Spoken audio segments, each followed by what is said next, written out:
Welcome to the second episode of Real Talk by Capers and Parsons. This is coming after the Cowboys take an embarrassing, devastating home field loss against a 7-seed Green Bay Packers. All the Cowboys had to do was win one playoff game. Then they'll be at home in the divisional, which they are on a 16-game win streak at home. They're undefeated this season at home. They average 42 at home. They give up 21 points at home. And for some odd reason, the Cowboys let up 48 points. The Cowboys couldn't do anything offensively when it mattered, obviously, when the game was still in hand. Dak Prescott had 2 interceptions. We couldn't get any pressure to Jordan Love. He had all day when he did throw it on third down or whatever the case. We couldn't stop Aaron Jones like usual. We just never could stop Aaron Jones. And the Cowboys go home in embarrassing fashion early. What's your guys' thoughts on that? Start with TP. Starts with the defense. Linebacker play, safety play. Dan Quinn, we stayed in dime defense for 48 of the 54 plays. If y'all don't know what a dime defense is, that's 6 defensive backs against an offensive run team is insanity. And yeah, I just feel like it was a total team effort in the loss for sure. You can't put the blame on one guy. There's a lot of guys that you can point out on film that didn't do their jobs. There's not really much to say. You know, I mean, we played a bad game. Terrible game. I'll say this. I look at the game, and I think if we got momentum for Dak in a different type of way, it could have been a shootout. My thing is the defense. But that's terrible. Here's my thing. In my opinion, the game, the way it looked, from my opinion, was it looked like the defense was unprepared, flat out. For sure. But have we seen games where the defense wasn't stopping them? The thing about Seattle, the defense wasn't stopping them. But what did we have on the other side? Dak Prescott playing like the best quarterback. And so what happens is when you see CD drop like 3 crucial passes, and then once that doesn't get momentum, and then Dak throws a pick once we get into the red zone, and then a pick 6, we aren't a team that's supposed to come back from big deficits because we don't stop the run. Mm-hmm. And so I think you look at that game, I think that game could have been like 42-35 Cowboys if Dak get his momentum going and McCarthy and him play calling is on point. But once you give up the pick 6, and now you're down and you can't stop the run, it's almost a one scenario that the Cowboys aren't built to stop. And that's tough to hear because this was, I don't want to say a magical year. It was a very up and down season. You had losses to the Cardinals. You had the loss of Trayvon Diggs. You had an injury of Van Der Esch. You got rattled by the 49ers. But then you blew the Eagles out. You lost to the Eagles when you knew you were better than them and were supposed to beat them, but you lost. You had optimism. The Eagles are collapsing right now, and they gifted you the 2 seed. That's what it was. The worst collapse ever. The worst collapse ever, and you come away with no playoff wins. So I want to start with TP on it. I'm going to ask TP this question. You've been going at, okay, listen, we all have been getting killed on social media the past 24 hours, okay? Not just me. TP, they have been going at TP. They've been going at Jamar. They've been going at me. You guys always let me have it, but it's all love, though. They especially been going at Micah, making us all want to, at least me, deactivate my social media. But I ain't like that, though. I ain't never ducking no smoke. But this is what I'm saying. You've been going at it. People are saying that your brother disappeared.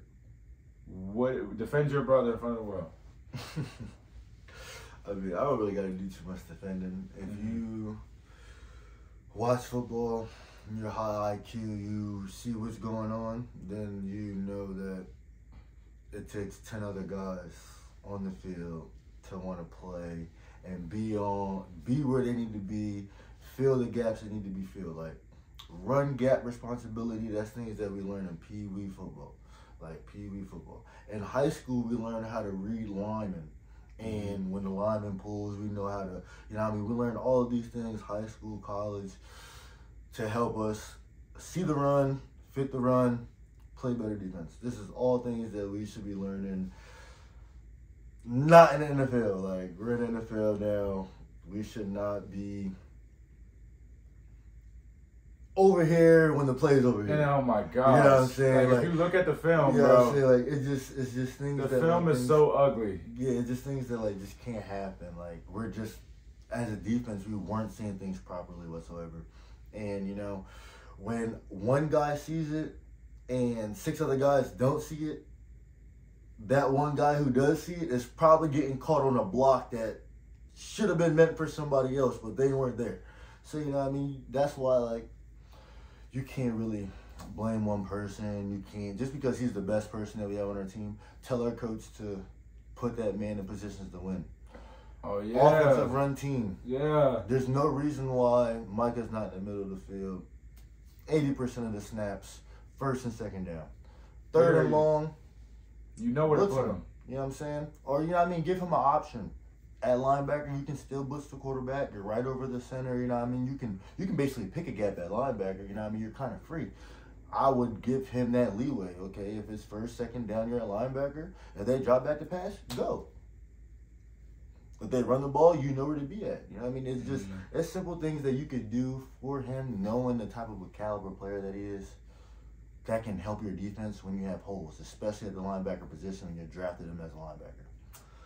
Man. But, you know what I mean? A lot of people aren't going to see it that way. But no, they see it that way. They see it that way. A lot of people see it that way, but he's the best player, so you know how that goes, you know bro. Like, you get the blame when it's going bad, even if it's not your fault, and you get the praise when it's good, even if you attribute it to it, or maybe you had a bad game, but you won, they'll still praise you. But that's just what comes with it, I guess, right? For sure. So talk about what we were talking about earlier when you were showing me the film, and these dudes are just in the complete wrong spots. Yeah, like Micah is shooting the gap and taking up 2 blocks to free you, and Bell or Clark would end up in the complete wrong running lane. Yes. Like, there was one where Bill was here, Micah was here. The play's here. Micah's here, Bell's over here. How does that, come on, like, Bell's here, Bell starts here, ends up here. The run's here. Bell's here, ends up here. Micah's here, taking on 2 blocks, and there's just a big crease.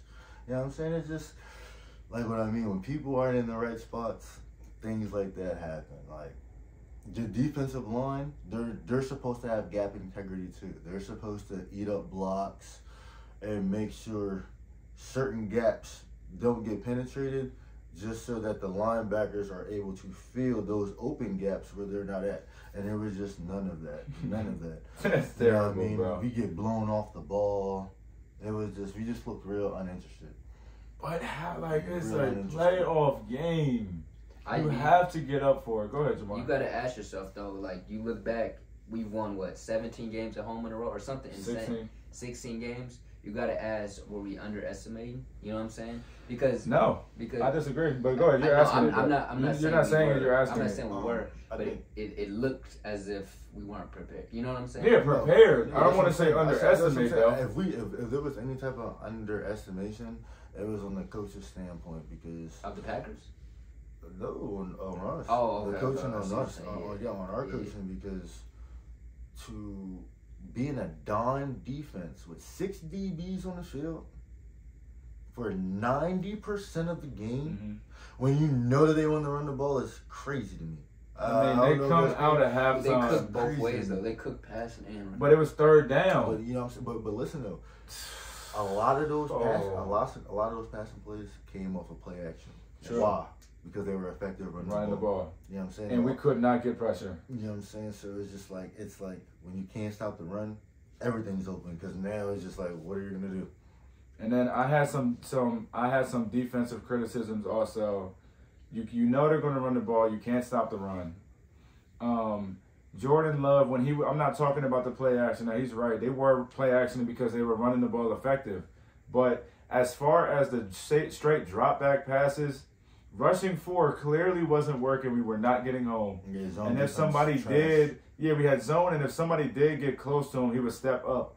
Why not blitz him? Now, granted, on that touchdown that he threw to Gilmore, Marquise Bell almost got the ball. He didn't. Gilmore got beat, and we gave up a touchdown. But at some point, you got to speed him up quicker than that play. That was like the first blitz We ran all game basically on a straight drop back pass. It's just terrible.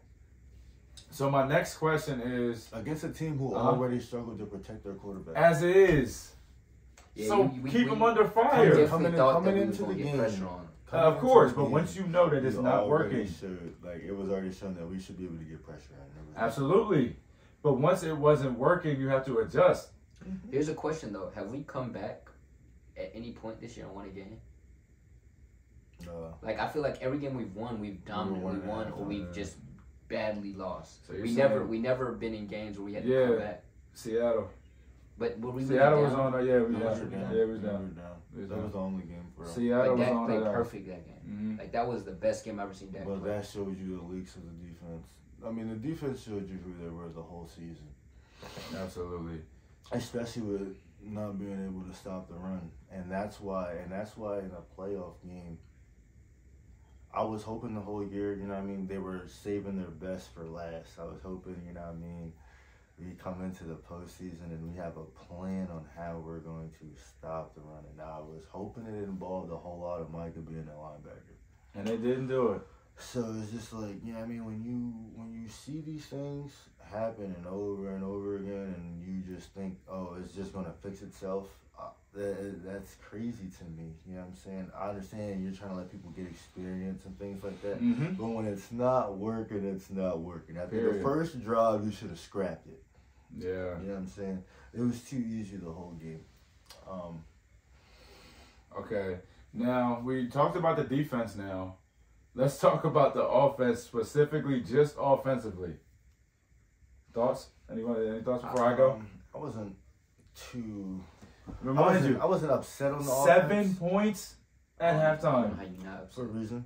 I wasn't upset with the offense because I was watching the game and I'm like, okay, if he catches that, we're going we good. We stay on. Like, it was plays. Yeah, I mean, it's plays where, especially on third down, that's the most important down in the NFL. Absolutely. You know what I'm saying? Third down. So when you're having crucial drops on third down and you have to get off the field and you already see your defense is struggling, yeah, I mean, it's like, it's a combination of both things. Like, that's what I'm saying. The offense, I don't blame Mike McCarthy for offense. Like I said, drops, you know what I mean, some penalties in there. Okay, well, I'll give you that part. No, I'll give you that part. Overall, it wasn't a terrible. It wasn't like I wasn't screaming to the top of my lungs, we need a new offensive coordinator after the game. Yeah. Okay. You know what I'm saying? Like, we gotta mention that's what I mean. Like, I wasn't after the game. It was like I wasn't too mad about the offense. Obviously, we didn't start the way we wanted to, but the second half you could see a difference. You know what I mean? You could see a difference. The defense just couldn't get no stops. I felt like, but I was done. I was done with the game. Basically, after in the third quarter, third quarter, after we just went on that long drive, got 3 when we should have got 7, and they marched right down the field in 2 minutes. 3 plays, I knew we didn't want to win the game in the slightest. But I think this is when we gotta really analyze the career of Dak Prescott. Like, if we looked at him, he's either one or two of the versions of him. Like, Dak Prescott, when he's mentally locked in, when he has that confidence, like he had them confidence after that 49ers game. I don't know if there's 4 quarterbacks better than him when he's in that mindset. And we can obviously say today we got the Dak Prescott pre-49ers in terms of mindset. It is an ability. I can't say that. Are you sure it was his mindset? Are you sure it was confidence? It's got to be. Because KingCapers, we were sitting together the game. We saw the type of throws. No, I know. And it was like, Dak. But I feel like since the 49ers game, what's that? Seahawks, it was a Dak that was just locked. It was like he was in flow state. Dak didn't look, it wasn't that he didn't do anything preparation. It's just sometimes you wake up on the wrong side of the bed. You know what I'm saying? Sometimes I'm not speaking as clearly. Something happens. We just didn't get that Dak Prescott that was fully on it. And could we say some of that was because he didn't get the momentum going because initial drive, CD dropped some passes. He had an early pick, but we've also seen him have early picks and get it going. So that's what I mean. Like, I mean, from what I noticed in the game, especially this season, when it's not going right early, it tends to go all the way to all the way left. back. All the way to the bad left. team. You know what I'm Unless you're saying? playing a bad Yeah, team. so like if it doesn't start early, it usually goes all the way to the left. Mainly because we don't have a running game. So if you don't have a running game when you're down and you're passing the ball, 90% of the time you're putting the ball in the air, you're expecting your quarterback to go make a play. You're pressing. You're going to make mistakes when you're pressing. If you're dropping back to pass and that guy looks like he might be about to come open, you're going to let that thing go. Like, Right. No, that's you're right. going to let that thing go. Yeah, right. So, like, you know Right. what I mean? You can't really fault. You can say, oh, yeah, he turned the ball over. But look at the situations and where he turned the ball over. He was pressing. Yeah. If he doesn't go down 7 points early, and then he's backed into his own end zone because Turpin takes the ball out the end zone for a while, I don't know. But we get backed up, and then he throws that very first pick that was really pass interference. You know what I mean? Call it what you want. I think that was pass interference. That didn't go our way. Down 14 early, there's not really much, you know what I mean, you can expect from a guy when the defense knows you're going to throw the ball. But we know we had to throw the ball. Guys got to get open. Guys got to make plays. Right. He had a couple bad throws in there. Absolutely. But overall, I can't say he played bad. That's why, like, I hate the media aspect of things because all you're going to ever hear about is Dak. And that's not right for real. But I think the thing is, though, it isn't that Dak Prescott didn't, like, it's not about playing bad or didn't play bad or played okay. It's about, in the biggest moments when it matters, the Dallas Cowboy Nation, a regular season ain't doing nothing. You know what I'm saying? If we was, who was it? The Browns? Who was it? The Lions? They happy to be there when one playoff. Yeah, they're happy to be there. We aren't on that mindset. So as a quarterback, as a team, the expectation isn't, dang, he had an off game. It is what it is. It's like, no, we done been through this with Tony Romo and Dak. It feels like the same dream happening all over and over again. Deja vu. So when it comes to, there's a higher bar. And so we're not analyzing, did he did okay? We're analyzing, is he being great?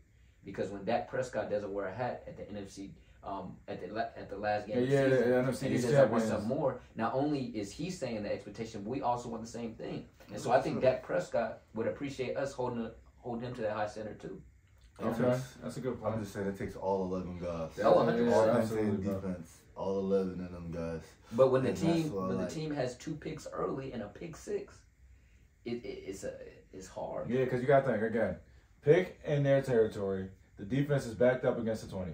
Like, those are points. Pick 6, so that's 14 points right there, right? Plus the points we would have scored if we just got a field goal or a touchdown. Or a touchdown. Because we were literally on like the 7. We're like on the 7 right there. That's not only points they scored, that's points we should have scored ourselves. Should have scored ourselves. And momentum that, you know. Heck no. That's what I'm saying. You look back on that pick right there. Which one? When we were in the red zone. That is pick 6? No, that was the pick 6 was in the middle field. Yeah, I'm talking about the one where we were driving. we were backed up in our end zone when we threw that first pick. The first pick was backed up. There was a pick we were going in though. The pick 6 was over past midfield. In the middle of the field. And it was just. Yeah, that was the only like terrible pass that you threw all night. It was just a nightmare. I mean, I just feel like as a team, we all got rattled early. I feel like Mike McCarthy had to. We got to run the ball, and we got to run the ball better in situations.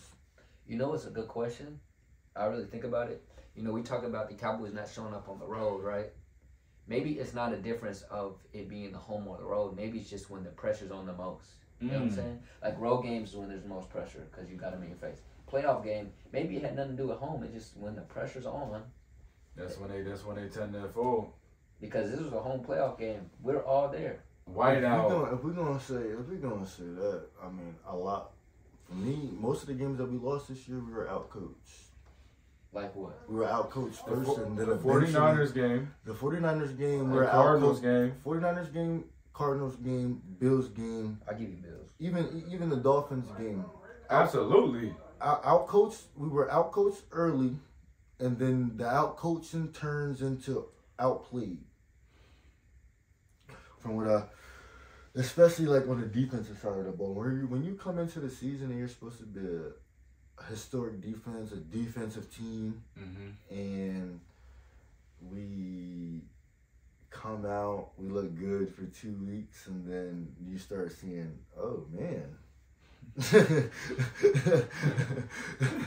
Oh, I didn't know we wasn't gonna be able to. Yeah, I didn't think we was gonna not be able to stop the run. She's not as pretty as I thought she was. You see her? It's like you get a girl, like yo, it's like what you were saying to me yesterday. Yeah. You get a girl, she's so pretty with her makeup on. She's every time you go out and see her, she looks good. She dresses good, got the makeup, got the lipstick. Then you go back to her house in the morning, and you see her without the makeup, and you're like, man. Oh my goodness.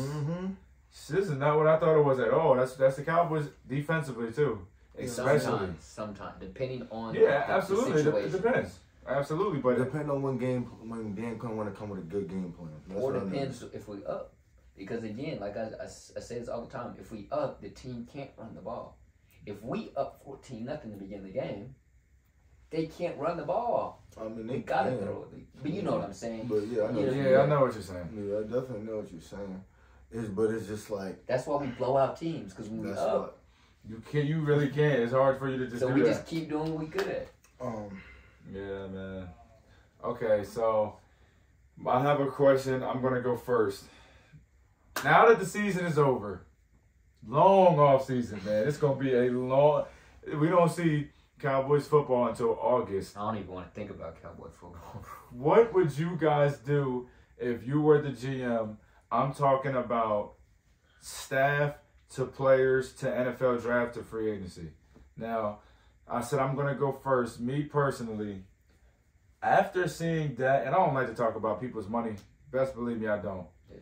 After seeing Dak play, put out that performance in a wild card game, put out that performance against the San Francisco 49ers last year, we're in a pickle now. Yeah. Because he has a $60 million cap hit or something. If you extend him, you got to extend him, and that'll lower the cap hit so you can bring more players around. But you don't know how much money he wants.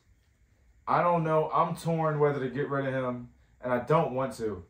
I'm torn whether to let him play out his final year of his contract. But again, you're in a pickle because if you keep that $60 million cap hit, who are you going to put around this dude? I mean, you already got, but you know what I'm trying to say as far as your whole roster. Yeah, sure. Then Mike McCarthy, in my personal opinion, you got to get him out of here. And I say that on the sole reason you cannot have your guys. You win a division, or you get gifted the division. We won the division. You got a game plan against the Packers, who's a 7 seed. You know what they like to do, and you just come out flat. It's been like special teams wasn't ready. Turpin was making mistakes. We had our kicker miss a field goal or a extra point. Defense couldn't stop the run or the pass. The only good positive of the game was Michael Gallup, surprisingly, and Tony Pollard. Couldn't really get nothing going passing. CeeDee Lamb and Dak were shaky. The O-line was shaky. Ferguson was a bright spot. Me personally, you got Stephon Gilmore, you got Tyron Smith, you got Tank Lawrence, you got Zach Martin. They're not getting any younger, guys. So it's like I don't know what to do. I don't know what to do, guys. I really don't. I know you need defensive line help. I know you need linebacker help. But where would you guys go from here, knowing that now that it's over? Well, the first thing I know for sure you got to get is a left tackle. I think that and people ain't thinking about it, but we were God sent to get Tyron Smith to basically be healthy the whole year. Absolutely. That not happening next year, bro. He might retire this year. He might retire. Yeah. He done did a great job. You get a left tackle. That's a priority in my opinion. The real question comes with what do you do at QB? You probably get personally. My opinion. I told you this before the game. I said almost any scenario we got to keep Mike, but that was a bad scenario. Like that's a scenario I didn't think was possible. Me either. You did say that. You might have to ask, but my thing is we saw the best of Dak. But I feel like, and Dak said this post game. He said, "I understand y'all going after Mike, but if you going after Mike, you got to go after me." And my opinion is if you asking Mike, you kind of saying Dak too, because at the end of the day, I think Dak and Mike are a package deal. We saw the best Dak ever under Mike. Until we did it. Until we did it. Listen, Mike. I hate when people say we seen the best Dak ever, bro. I hate that. Was that not? I hate that. I hate that. I hate that. What are you talking, rookie year Dak? No. You can't be talking rookie year Dak. No. I'm just saying in terms of success. Yeah, no, you can't. I'm talking. This is the best Dak. When people say this is the best Dak I've ever seen, I can't say this is the best Dak I've ever seen. Why? The only thing I can say is this is the most consistent I've seen Dak. So what's the best Dak you've ever seen? You know what I mean? Because, all right, you could say, oh, yeah, he had a good year, 36 and 9. Yep. If you go look at his stats, he had more passing touchdowns and more yards. Yeah, but that was the Kellen Moore offense where it was built to get numbers. Yeah, but he was playing with less talent. But here's my thing. I feel like we saw Dak. What year was this? 19? Mm-hmm. That was wasn't that with Cooper and? Yeah, Amari Cooper, Zeke. That was the only one. Outside of Coop, it was Gallup. Gallup was good then. Gallup was good then. Oh, that was Randall Cobb. No, Gallup was better then. Never a real big fan. Randall Cobb was there that year. Jason Witten. He had weapons, bro. Not like that. Okay. I get your point. Compared to right now? Not like that. CeeDee Lamb's better than Amari that year. But here's my point though. When you look at Dak may have been able to put up numbers in terms of becoming a quarterback that wins games in clutch situations. Is the best Dak. Like I feel like we saw Dak not fold under pressure up until the playoffs. Like you look at all these games, the Seattle game, you look at even the Eagle game we lost. Like that was a game. So I feel like I'm not afraid to say this is the best Dak I've seen. I feel like this is the best form of Dak. And so again, if you get rid of Mike, now again we're starting over Dak's development, in my opinion.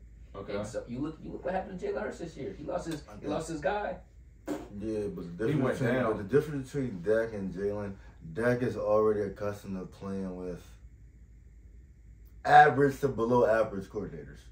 He's been doing it his whole career. But that's not we're trying to win a Super Bowl here, not him just being good. No, I'm saying what I was basically saying is Dak has proven that when he's under center, things will be okay regardless of the coordinator. But was last year okay? Yes. Yeah. Absolutely. Last year, if you take the tip interceptions out, the balls that bounce off people's hands, that was just getting overblown by the media. Yes, if you take half those interceptions away last year, that should have been half. Like it was like 6 or 7 drop balls for interceptions. You cut those in half. He has a 23-7 year in what? 12 games. Yeah. You know what I'm saying? But some of those tips are going to happen though. And it's crazy because even with those up until week 18, even with those picks, I think he had like 2 or 3 against Washington. It was like two against Washington that week 18 we lost. Before that game, he was still top 5 in QBR with all those picks. That's all I'm gonna say. It's valid, man. so TP, what would you do in the offseason? What would your game plan for the offseason be? My offseason is squarely dependent on. I mean, me personally, I'm not opposed to bringing Mike back. Mike is going to get the job done. Mike can't go out on the field and execute. No, he can't. I mean, at the end of the day, a coach can only do so much. I have no problem with what I've seen with Mike for the entirety of the season. I have no problem. And what I've seen there, that's only something to build on. That's not something that you just want to, that's something that you want to build on. On the defensive side of the ball now, I don't know, don't you want to keep Dan Quinn? I thought I wanted to keep Dan Quinn, but it's too for real, I thought I wanted to keep him. But it's too many games. It's too many games where I felt like we went into that game with no game plan. I'll say this about Dan Quinn real quick. Dan Quinn is really good. But for all of his strengths, he has just as equal of a weakness. Yes. Go ahead. That's what I came for these past 3 years. I feel like nowadays with these coaches, I feel like you got to go younger and more innovative. That's not always the key, though. That's not always. I feel like first of all, I feel like you got to. It's a mixture of both. Yeah. I feel like it's a mixture of both. You got to have your vets mixed with your young guys, just like on any team. But as far as like the coordinators and young innovative minds, like a lot of these older guys are stuck in their ways. Like that's why I told these guys earlier, I said the first 5 weeks of the season, I swear, that was Mike McCarthy's offense. For real, that was Mike McCarthy's offense. Yeah. When you have vet guys who speak out, I mean, the best coaches listen to their players. So that's why I do give credit to Mike. I feel like he did listen to a lot of the things that the guys were saying, and he made those changes. And you've seen those changes in the game. And I feel like we need a guy that's going to come in and listen to his best defensive players and put those guys in positions to win. Obviously, I mean, I like Marquise Bell. Absolutely. I like Damone Clark to a certain extent. Marquise Bell made more plays, you know what I mean? He's more of a passing He's a situation safety. type He's guy. a safety. I feel like he has the ability to be a good linebacker. That's just one of those things where he's going to have to learn the position. Absolutely. That's where, like, hopefully, Overshawn, when he comes back, he was going to be a dog, man. He can, but he's also a smaller guy. He's also a smaller linebacker type guy, and you need to stop the run. You need those guys who are willing to sacrifice their body. I know it sounds crazy, but you gotta have people like that, man. You gotta have people like that. You gotta have that guy who's gonna eat blocks. That's what you need guys to do. Eat blocks. Yeah. You don't want to see linemen getting down on your linebackers. Absolutely. One linebacker's supposed to feel, the other one's supposed to scrape over and make the tackle. Yep. When you don't have that unity, we look like we looked yesterday and most of the season when it comes to stopping the run. So we need defensive line help and linebacker help. Yep. I don't 100%. see anything wrong with the offense per se. I feel like we need better scheme in the run game for sure. Oh my gosh! Talk about that. How bad the run game is this whole year. Yeah, they don't even block right. We went from a zone blocking scheme to a power run scheme, and it has not worked at all. And no. I hope they take that into consideration in the offseason to go back to that zone run scheme, because that's what you do with guys who are like Tony Pollard. Not your power back, a guy that is shifty, can read a hole and hit it. Absolutely. That's what he needs. Those outside runs, give him multiple options. Absolutely. But I feel like we said this, though. The best player on offense might have been Tony Pollard. Tony Pollard on Sunday or Jake Ferguson or Gallup. We're not talking about it, but Tony Pollard, the last 2 games before the postseason, hasn't been enough emphasis on the run game. But I've been saying that all year. Solid. He's been solid. Playing with more toughness. He's been hitting the holes better. Mm-hmm. I feel like he was just hitting his stride. He was just hitting his groove back. He said that. But again, can you run the ball when you're down 27-0? 27-0. No, you cannot. And that's another thing. That's another thing that I want people to be put in their heads. Okay, so before the Eagles collapsed, right? There were 4 or 5 weeks in a row that they were losing by double digits at halftime. 10 points or more. Yeah, 10 points or more. Okay, so this is where defense comes in at. Your defense, even when your offense is playing poor, your defense has to have the ability to be able to keep you in the game. I didn't see that yesterday. Not at all. Yeah, there was none of that. First half, I'm not going to put that on them. Yeah, they were putting in some compromising positions. We needed a couple stops. In the 27, I would say only 2 touchdowns. Was really the defense's fault. Yeah. On that first half. But that second half, what you said earlier, we just talked about it. You go into the locker room and talk about it. We just talked about what we're going to do. And then in 3 plays, they score a touchdown. Oh. Yeah, you could just tell that they quit. And I just felt like, yeah, I mean, the second half was a time to, okay, buckle down. Let's show these guys that, yeah, the first half happened, but we can make this a better game. I don't even care if that joint came down to the wire and we lost. At least we would have some type of pride about it. Like, okay, yeah, we played a terrible first half, but we played an excellent second half. We couldn't get the dub, but we got things. We know we got things to work on, but we know we have something that, like, okay, we can take this and move on. The L that we received yesterday, it just awful. Disgusting. It makes you, as an organization, it just makes you feel lost. Yeah. You know what I'm saying? Like, lost. And I know we're the furthest thing from that. I feel like we're closer to a Super Bowl than not. And I feel like regardless of the situation. I disagree with that. You disagree with that? I disagree with that. I disagree with that. I think the Cowboys capped out. I think the ceiling is second round loss. That's not true. What evidence do you have to disagree with what I'm saying with that? I don't think that's our ceiling. It depends on. How is it not? It depends on the offseason moves that we make this season. No, but I'm just saying. I don't even want to speak on next season. No, the offseason moves, you're only going to be losing people. Oh, maybe. No, it is. Unless the only way you don't know, the only way you don't lose people is if you ship Dak Prescott to like Atlanta. That's what I'm saying. Because then you have freed up. So yeah, so speak about it. That was my next question. Because at the end of the day, what the Cowboys did great is we drafted really well a couple years ago. A couple years ago. So no, but listen, you know what happened? A couple years ago.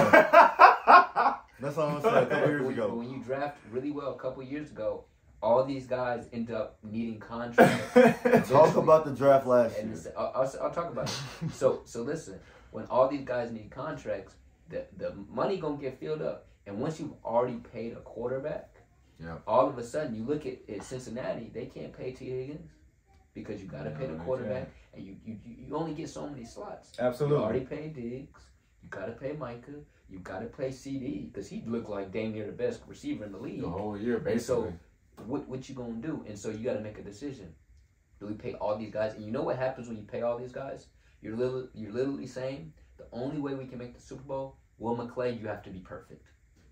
You need to draft at least 3 guys that are studs that we didn't think you could do, because you're not gonna be able to get nobody. And history shows he will do that though, bro. He has a good draft every other year. But that's another level of success we're asking. When you sign CD, all these guys, you need more because you're losing a lot. You need a lot more hits than you're thinking. Like, he's done good, don't get me wrong. Absolutely, he has a good draft every other year. Yeah, and even this year, I believe, you look at Overshown, I think that would have hit. Yeah, but he ain't played. That's what I'm saying. You gotta go based off. Got a little unlucky. Yeah. But you gotta look, he's hit, but give Mozzie another year. Don't give up on him. Don't give up on him. That boy looks lost out there. Don't give up on him. Don't give up on him. That boy looks lost out there. It's okay. Jalen Smith looked lost that first year he came back after injury, and then you saw what he did the next year. So don't give up on him. I'm not giving up on him. I'm just saying it's gonna take. I don't give up on nobody. Yeah, we ain't gonna give up on him. I feel like, everybody. Yeah, that was insane. For me, it comes down to you gotta want it. You gotta want to be great. You gotta want to win, and it takes preparation. You know what I'm saying? Like, you gotta preparing to succeed. Not preparing to succeed is preparing to fail, and I feel like a lot of guys in our locker room aren't preparing themselves as they should be. And, you know what I mean, it'd be evident sometimes, you know what I mean? Especially, you know what I mean, when you just watch these missed assignments and guys, you, like, why are we not reading holes in linemen? And I watch guys at the best level know what the offense is running before they even run it because they watch film. You know what I'm saying? Like, and I feel like Mike could be watching film because it's a lot of times, you know what I mean? If you watch, when the ball snap, Mike is going to where the ball is. Absolutely. You know But what I'm a lot of casual fans don't know that though. You know what I'm saying? He's That, watching the game. yeah, that's what I'm saying. And that's why I mean, like, you gotta be watching the game. You can't just watch the quarterback. You can't just watch the receiver. You can't just watch one guy. You know what I mean? You know what I mean? From the naked eye, watching it live, you're never really gonna get it. You might see some things, but you're never really gonna get the whole picture. It's the what do you do after the game when you're gonna go watch film or we watch the game and you're seeing guys miss tackles, miss keys, miss assignments, and then you see why things ended up the way they ended up. Right. And like I said, preparation and just coaching and putting guys in a position to win. Like I said, I just felt like Dan Quinn a few games, well, more than a few games this year, didn't put guys in a position to win, and I feel like the players felt that too. And we also had costly losses and injury this year. Like you, Trayvon Diggs was a hurt piece. and I'm not saying that's the only reason. I'm not saying. Oh no, that is. Trayvon Diggs being hurt was a Vander big blow for sure. Is a huge one too. But I agree. we lost Diggs and we still had the Lost second ranked Hankins at the wrong defense. But I No, think you're right. people You're right, ain't talk TP. about Vander Esch TP, you're enough, right. though. People don't talk You about know what I'm Vander. saying? Like, You're right. and that's why I'm saying And you're right too, Jamar. people step up. And you know what I mean, it's a Injuries happen. Next man up. Next man up lead. That's why, like you said, the draft is important. And Same I felt like watching the draft last year, we could have got way more talent than we did. And I think the Schoonmaker pick is one that scratches my head. yeah, that Because one you already scratched had my head. Ferguson. Yeah, and again, And in the second round. Hendershot. And Hendershot. Like, yeah, that's what I'm saying. Yeah, They both showed that. Flashes. They both showed flashes in the first year to say, okay, let's see what these guys have. Yeah. And y'all don't even know if you weren't at training camp. Ferguson was balling. No, not Ferguson. The rookie tight end Stevenson. Yeah, he was balling. Man, Where is he? he tore his ACL. Oh, okay. I promise you, He was look balling. out for him. He is on the rise. I'm glad Ferg did what he did this year, but while at training camp, I fully expected We could have a nice duo. Stevens to We'll see. really. But flourish. I think sometimes you look at the draft and Will McClay it should be a GM in this league, but you can tell that sometimes with these picks, where there's like influences from the actual GM, not gonna say nothing, but where it's like, look, I need a tight end right here, even though the tier list was about 4 tight ends in this draft. I felt And as then though we went for a should've guy you got- probably could have gotten in the 3rd round. We could have got Jalen Hyde or George Pickens. No, we don't need another receiver. Huh? No, at the time we did. We didn't have Cooks yet. Good point. But still. Good point. But still. And another thing I was No, going but to this say. pick has been elite. Oh no. No. I mean, not like this past year, but Last definitely 2 years year, ago we could have had yeah, Pickens. when we got rid of Could have what's had his name. Pickens. Yeah, we traded Coop and didn't get And you needed- and nobody. you didn't get another replacement. You know what I'm saying? That was the That worst was- trade in my life. That contributed to Dak's, 15 picks. I You know what I mean? I agree. That was a big reason for that. Then, as far as to stay on the draft topic, like the same thing with Mozzie. I'm not mad at Will McClay for reaching on that pick. not It was mad. a reach. I'm not mad at him. Because they You reached had on to Tyler, do it. It was they a reached on need. Tyler Smith a little It bit. It was a need. need. It It was was a a need. need. They did say that. And they were like, oh, Tyler Smith, he's a left tackle who plays with power, not finesse. And he led penalties. college in holding. They said we reached on Vander Esch. You know what I mean? So it's you like- never know who you reach Yeah, on so- until you see it on the field. That's why I'm not mad at Will McClay at all. Personally, I've reached the point where I watch the draft and I'll be wanting somebody, but if Will McClay pick him, you know what I'm saying? Trust the He's process. smarter than me. Absolutely. But I just wonder, was a Schoonmaker pick a Will McClay pick, or was that from the top, like, look, we need to take a tight end pick? You know what I'm saying? I wonder. So what about 2 questions, and then we'll probably wrap it up. What about Al Harris being the defensive coordinator? Or what about Dan Quinn being the head coach if Mike McCarthy is gone? We're just going to have a scenario where Mike McCarthy gets fired right now. He's fired already. What would you do that? And if it's not Dan Quinn, who would you want? And if Dan Quinn leaves, who would you want as DC? Me first? Go ahead. For coaching, I feel like number one, I feel like it's gonna start with Dak and how much Dak wants in the contract. if we're going to do anything. If you're going to let Dak go, you might as well let Mike go. 100%. Package deal. Package deal. But yeah, at the same time, like Dak needs to want to win. He needs to, take that less money and want to win, so that we keep that team intact. I feel like that's the most important thing going into the offseason. Fuck the coaches. You got to keep that team together. And then for coaching, if Mike McCarthy happens to be fired, Dan Quinn needs to go too. He should be out the door. I do like Al Harris as defensive coordinator. I feel like Al Harris, OG. Shout out Al. I don't know what he would be like running the whole defense, yeah. But I know he would do what's best in regards to the back half of our defense. I feel like he would do things to, make sure that they're protected on that back end. And who you taking then? If I'm going to take a head coach, I'm going to go with the hottest coach in the market. And who's that? Jim Harbaugh. Okay. You know what I'm saying? Like, me personally, you know what you're going to get. He's succeeded in every level that you could possibly succeed on. He's been in the Super Bowl. He just won a national championship. You know what I'm saying? It's just, he's made do with,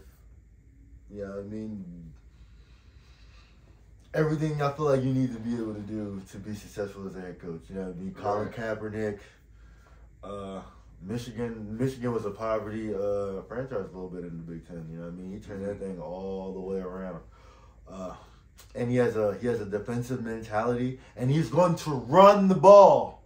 You know what I'm saying? He's going to tote that rock. You know what I'm saying? He's going to put Dak in best positions to win. And I take a Mike Vrabel too. A good defensive mind. You were talking about that earlier. A good defensive mind. I feel like a good young defensive mind that's going to use your best player to his best ability is going to change a lot from the defense just in that minor change. You know what I mean? I told somebody earlier, we have all the pieces. We need someone to come in and put the puzzle together. That's literally it. We have all the pieces. Even with the injuries, you look around the roster, you look around the league. Dallas has a top 5 roster for sure. So absolutely, they have all the pieces to the puzzle. That's what I say. We gotta also remember, we a day off of losing one of the worst losses ever as a Cowboys. Our emotions are high. Absolutely. We also gotta put this thing in a full perspective. I understand. We feel like we had the puzzle pieces and it didn't get put together. I feel like this coaching staff put the puzzle pieces together. They just didn't execute it when it mattered. Like, they had the team, they had the system in place. The only flaw, in my opinion, was the run defense. I think you really look at it. Before Dan Quinn and Micah, we had one of the worst defenses in the freaking league. Yes. We were horrible. Horrible. And Dan Quinn came in and turned us into one of the best. Did we have flaws? Yes. They were dependent on turnovers. Here's my thing. You look at the Cowboys. Who's the face of the Dallas Cowboys? Right. You know what I'm saying? Yeah. Who do we want to make happy? And so when I look at the Dallas Cowboys, I want to at least keep that guy in the building. And so I personally feel like Jerry Jones has already had the conversation when he did that little extension with Dan Quinn last year. Look, I give you my word. If we get rid of Mike, you the head coach. I feel like that's already happened. Right. But personally, I think what is a scenario that a lot of people aren't talking about is Mike get fired, you move up Dan, you keep Shoddy, and he basically just is what Mike was. My thing is, you don't want to start over with Dak. We saw the, again, in my opinion, the best Dak. Dak was comfortable. He just maybe it was a fluke. I don't know, but we saw it there. Personally, I don't want to let go of Dan Quinn. And then you move up. If you lose Dan Quinn, you're losing Al Harris too. And that's what I don't want. I feel like, I hate. I mean, I'm not gonna say I hate. I feel like the progression in Dak was more so in Mike McCarthy trusting Dak to make the right reads and the right calls. I feel like in years prior, Kellen Moore didn't give Dak that same access, and I feel like that was the difference. I feel like I don't know though, bro. I feel like McCarthy, prior to the 49ers, gave Dak the least access of his career. Yeah. Prior to it, yeah. I mean, absolutely. At the same, but I mean, I feel like absolutely. He put training wheels on him to start the season. 100%. I'm about to say. I mean, I don't know if that was supposed to be like that the whole year, if it would have worked. Yeah, I don't or know what that it was one of those. They're just still installing the offense. Mm-hmm. You know what I mean? It's just one of those things you never really know. Yeah. But I feel like the elevation in Dak's game just came on the mental part. Yeah. He was just comfortable with the mental reads that Mike McCarthy had him doing. And, it was different. And I feel like this was the first year he was the most comfortable with his leg since the injury, because this is the most we've ever seen him run. We seen it in the Tampa Bay wildcard game last on year. his feet. And that, I feel like that was the difference in the offense. Before, Dak's sitting in the pocket or he's trying to escape the pocket. Yeah. And he's still looking downfield, not looking to make plays with his legs. Mm-hmm. A lot of the times this year, he made his legs a weapon, and teams got to respect it. And I feel like that was really a major catalyst in what our offense looked like. If you see yesterday, Dak wasn't really getting outside the pocket and Like making that. plays with No, legs. not like that. Whether that was, you know what I mean, the way the defense was set up or what. Whatever the case may be. It's just, you know what I mean, I just feel like it was just a little things that, you know what I mean, that made the team better, that made people say, oh, this is the best Dak we've seen. I just, you know what I mean, I just feel like this is the same Dak we've been seeing. We just see the progression in the mental. Okay. And seeing everything. Like, I seen I was watching, I forget who had said it, where it was like, Dak's the type of quarterback where his best years are going to be after 30. Okay. Yeah, You know what I'm saying? So, like... Okay. And he just had his best year. Yeah, that's what I'm saying. Like, you know what I mean? Like, I just feel like the wanting to get rid of Dak is crazy. Mm-hmm. Yeah. But the only way I would get rid of him is if he's asking for too much money. If he's asking for too much money, you want to keep the team together. That's the only. And you got to keep the team together, bro. That's the only disconnect for me. You have to want to win. You have to want to keep your team together. And if you want to win like Tom Brady, you're going to take less money and keep your team together and make sure you have everything that you need to have to win. And that's why I always respected the Tom Brady. Yeah. I feel like Pat Mahomes is about to be on that same type time. Gotcha. So let's ask the question, though. If we want to go down that road, I think we all kind of on the same accord with that. If Dak come out saying he want to be the highest paid quarterback, what direction do y'all want us to go? It's time to rebuild. If he say that, rebuild. It's time to rebuild. I'm not saying complete and total rebuild. Not tear to sit down. But I'm saying tear to sit down. So where would you go? Yeah, Are you trading up in the draft? I'm saying our older guys gotta start going. Like who? Tyron. Well, that's given. D-Law. Those are given regardless, though. No, I'm saying because Tyron's gonna come back at least in the bro. He's gonna come back at least in the he might come back. We're not gonna say he's gonna play like how he played. The way that we were just doing him with him not practicing. It was good. Was everything. But I feel like we got gifted that last year. Yeah. But I'm saying things like him not practicing through the week adds at least another year or two on your body. Okay. Gotcha. You know what I'm saying? Like at least another year or two on your body. Okay, say we trade Dak to Atlanta, whatever. I'm just saying, who are you going after in the draft? Are you trying to pick up a veteran quarterback that you know? What are you trying to do? If we, honestly, I don't see us trading Dak. I'm playing. No, hypothetical. Yeah. Hypothetically? Yeah, because you said you're the one who said Dad's asking for a lot of money. I honestly believe that if we can't get an extension done, we're gonna bite the cap. No, but I'm asking you. No, okay. So yeah, I agree with that too. I think they're gonna do that too. I agree. We're gonna bite the cap. But in the scenario that you said, if he's asking, he wants to be the highest paid quarterback in the league. And you have to trade him. It's going to be hard to trade him because my point. It's going to be hard to trade. It's going to be hard to trade him because you're asking another team to take that exact same cap. You would take that right now? Not a lot of teams. Like the Falcons, not a lot of teams. Yeah, but what would they give up? Yes, they ain't got to give up nothing. They just relieving us of the cap. Give us a. Oh, that's all you want to do? That's how it's gonna be. That would be insane. But it gives you a chance to now be able to pay all these guys, and you can get a rookie quarterback. That's just what I would do. Just like with Coop, bro. Remember Coop? Oh, you know yeah, but it's different. That's how the NFL works. Quarterbacks and receivers are different. Yeah, like, but a quarterback with all that money on his contract is different too. Yeah, it is. True. But and no, you have to extend them too. But when you're an elite quarterback, you can't find those every day. Like, you know what I mean? Like, you can't find a top 5 quarterback every day. But I'm asking, we're playing hypothetical though. What you doing though, bro? I mean, you could try to trade him. Well, not true. I'm saying that's happened already. I'm saying that's happened already. Oh, so he's going. So he's traded. He's traded. He's traded. What you do? I don't think we're drafting a quarterback. Really? No. That's what we traded for a quarterback for this exact reason. Oh Lord! And you can say, "Oh Lord," but give him another chance. Listen, give Trey another chance. Why you traded for him in the first place? You gotta listen. It's like this. Trey's gonna be in his 4th year. 4th year. Trey's gonna be in his 4th year, right? Brother. Trey's gonna be in his 4th year. That's still a rookie deal. That's still a cheap quarterback.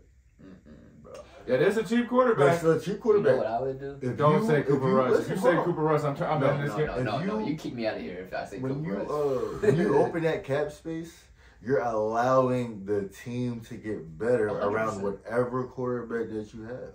So, therefore, you know what I mean? If we trade Dak, and we already traded for a quarterback, you have to give that quarterback every excuse not to be successful. Now here's a rebuttal so that to when that. it's not successful, then you go draft the quarterback. Here's a rebuttal to Trey Lance.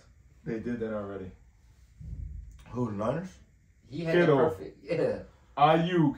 You can't Debo. say that. You can't say that because he only played 4 games, 5 games. Because he got hurt. But he got beat out. He got beat out. So. You can't say he got beat out either, because didn't he start? Did he start that year? He started. He got hurt. He got hurt in like 4 or 5 games, and he wasn't doing well. They were like 1-3.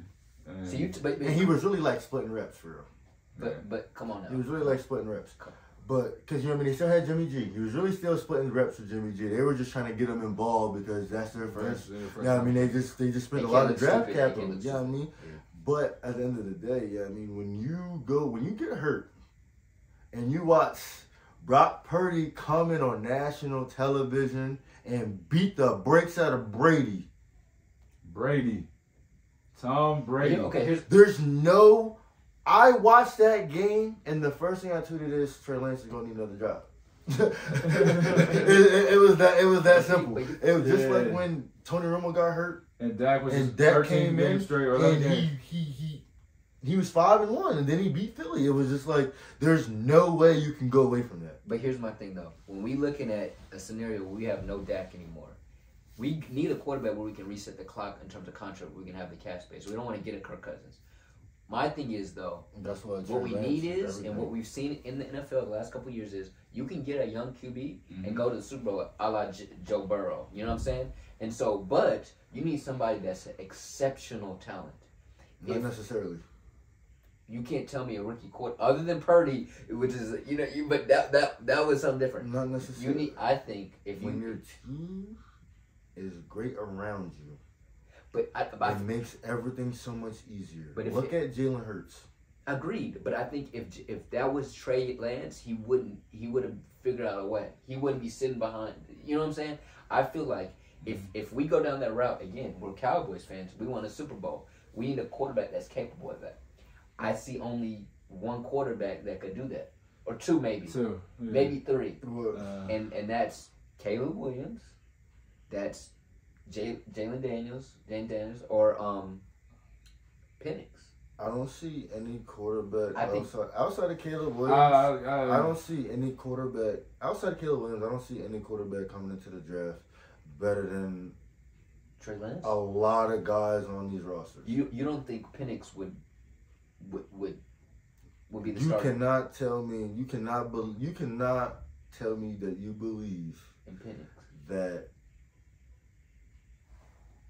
they're like on the same type of tier and level. Who are we comparing? Who's better? Who are we comparing? Penix and Lance? Yeah, come on, dog. I'm telling you, bro. I take Penix right now, dog. Penix and Lance. Over Lance. I'm not a big Penix fan either, though. No, bro. but like I like Penix. Yeah, I like Penix, but okay. I feel like Penix You can with those weapons, bro. You can say I don't know. what I'm you just want talking. about Penix, Right.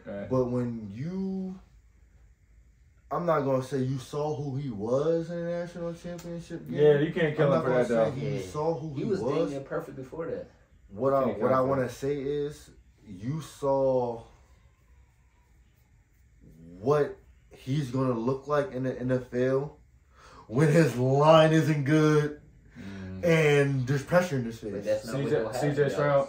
Is that what you're trying to say? Like that's also what I'm saying. I'm saying Burrow and I'm saying no, not CJ Stroud. Bryce Young.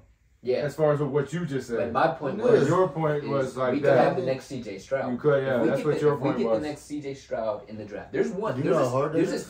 I know it's hard. Yeah, it's hard. It's hard. But there's one CJ Stroud. We already did that actually. We got that on gang. Gang, and we didn't take advantage. Like, do you know? I feel like okay, let me make a point here. Okay, go ahead. I feel like CJ Stroud value to the Texans was more than Dak's value to the Cowboys when he was a rookie. I'll say a little equal. You gotta remember that was Zeke. Yeah, but Dak still though was doing his thing though. But CJ was in the MVP. He doesn't have Zeke, bro. And he was doing his CJ thing. is balling, bro. Yeah, I think it's a different level. If you can find this CJ in this draft, we have a chance. Okay. But that's not the route I'm saying we're gonna go. I'm just saying. Fair enough. You're just making a point. Yeah. I don't think there's any way we draft a quarterback. Okay. But so you're saying the quarterback is on the roster right now? If Dak were to leave, if he were to leave, that's wild. I'm not a Trey Lance hater. There's a reason why we traded for the man. I see what you're saying, bro. He's already in the system. Already learning the system. If Dak leaves, he'll have a full off season in the system. You know and if that's the case, Trey Lance has my full support. I mean, yeah, he has my full support if that's the case. It's just you. Anybody but Cooper Rush, bro. When you trade for a guy, and he's a top 5 talent. Was he really though, or was he a reach? I mean, you can say that he's a top 5. If Anthony Richardson's a top 5 talent, there's no way he's not a top. Don't say that because there's not a lot of highlight tape and film. You gotta realize. You gotta realize Lance. That's what I mean. Lance was like, "Are we sure, y'all? Because he really ain't played." Lance got the least experience of anybody. The least experience. Anthony Richardson was a project. They said the same thing about Anthony Richardson. Anthony Richardson was a project, At least we know what it was, though. The thing about Trey Lance it was like this big unknown that rose his value. It was like he could be awesome or he could be, you know what I'm saying? Anthony Richardson, we knew what he needed to work on. Trey Lance, we're still wondering. He got elite arm talent. Yeah. That's not enough. I got you. When Zach Wilson got elite arm talent. It's enough because I don't know. You can't say it's enough yet. When when it comes to things that you can't coach, it's enough. Because when you have an elite arm, you already have an arm up on a lot of people. That's true. So yeah, I mean, when you have an elite arm, a coach is already thinking, okay, now we just have to develop you here. Not physically. You know what I mean, when you have all the physical tools and they just know, okay, all we have to do is develop you here and you can be who we need you to be, then you know what I mean, then you know you're working with something. Right. I give you that. Right, but like when you would like, you know what I mean, for instance, there's like, and that's why I respect Dak so much, because there's nothing in his game that screams elite. But then you look at the stats and then you turn on the film and you're like, okay. Right. You know what I'm saying? Right. And that's why I'm like, okay, we have a guy like Trey Lance on the roster. There's no reason for him on his rookie contract, if Dak decides to leave, us to load her up around him. If he wins, he wins. Right. If he shows us like a Jordan Love type season, an up and down season, but you know what I mean, at the right time. Yeah, I mean, but we see that we have something working. We have something working. Something to build on. Okay, cool. We still have a 5th-year option.